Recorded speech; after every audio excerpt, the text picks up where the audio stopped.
Shalom, hari ini kita akan renungkan kitab Yesaya pasal 57. Teksnya ayat 1 sampai 21 dan sudah dibagikan dua paragraf.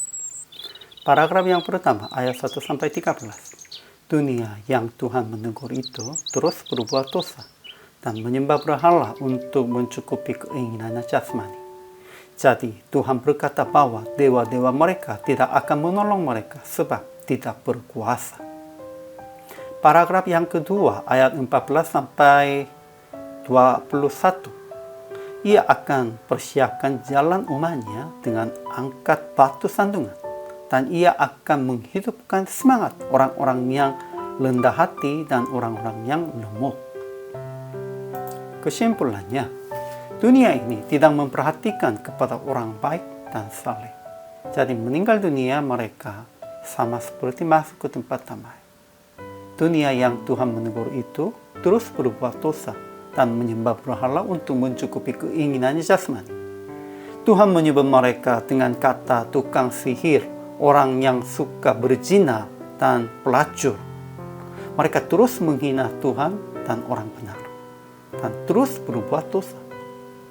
Jadi Tuhan berkata bahwa dewa-dewa mereka tidak akan menolong mereka sebab tidak berkuasa.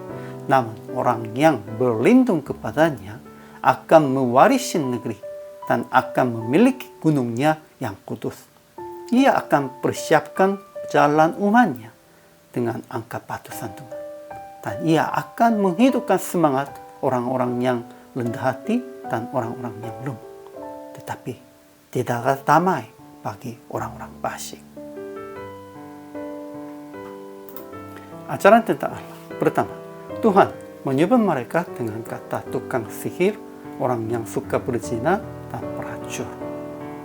Mereka terus berhala dan terus berzina secara rohani. Kedua, Tuhan berkata bahwa dewa-dewa mereka tidak akan menolong mereka sebab tidak berkuasa. Namun orang yang berlindung kepadanya akan mewarisi negeri dan akan memiliki gunungnya yang kudus. Ketiga, ia akan persiapkan jalan umatnya dengan angkat batu sandungan dan ia akan menghidupkan semangat orang-orang yang rendah hati dan orang-orang yang lemah. Keempat, ia tidak berbantah selama-lamanya, tidak seterusnya murka, supaya semangat mereka jangan lemah lusuh di hadapannya. Padahal Tuhanlah yang membuat napas kehidupan. Ya, Tuhan tidak mau berbantah selama-lamanya, tidak mau seterusnya murka. Tuhannya ingin berdamai dengan kita dan Tuhannya ingin bersukacita dengan kita juga. Jadi ajaran tentang manusianya. Pertama, dunia ini tidak memperhatikan kepada orang baik dan saleh. Jadi meninggal dunia sama seperti masuk ke tempat damai bagi orang baik dan saleh.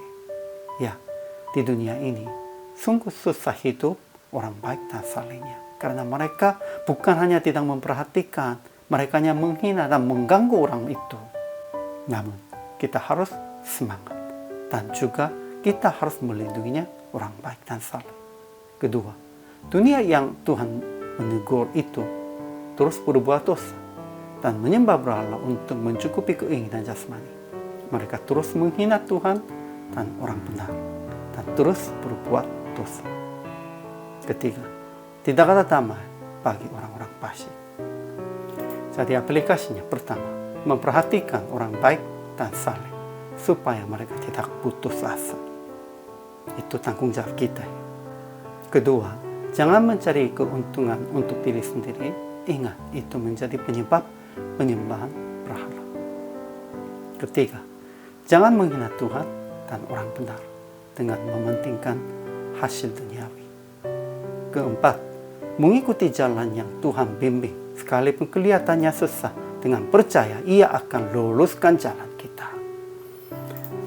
Jadi PR praktik hari ini memperhatikan dan menolong orang baik dan saleh. Semangatkan mereka pada waktu melakukan dan berkata tentang keadilan Tuhan. Ya, kepada mereka di dunia ini, temannya, memang kawannya, memang sedikit. Namun di dalam yang sedikit itu termasuknya kita, orang percaya, hamba Tuhan juga. Kita harus menolong mereka dan harus menyemangatkan mereka. Hari ini juga selama melayani, Tuhan Yesus memberkati.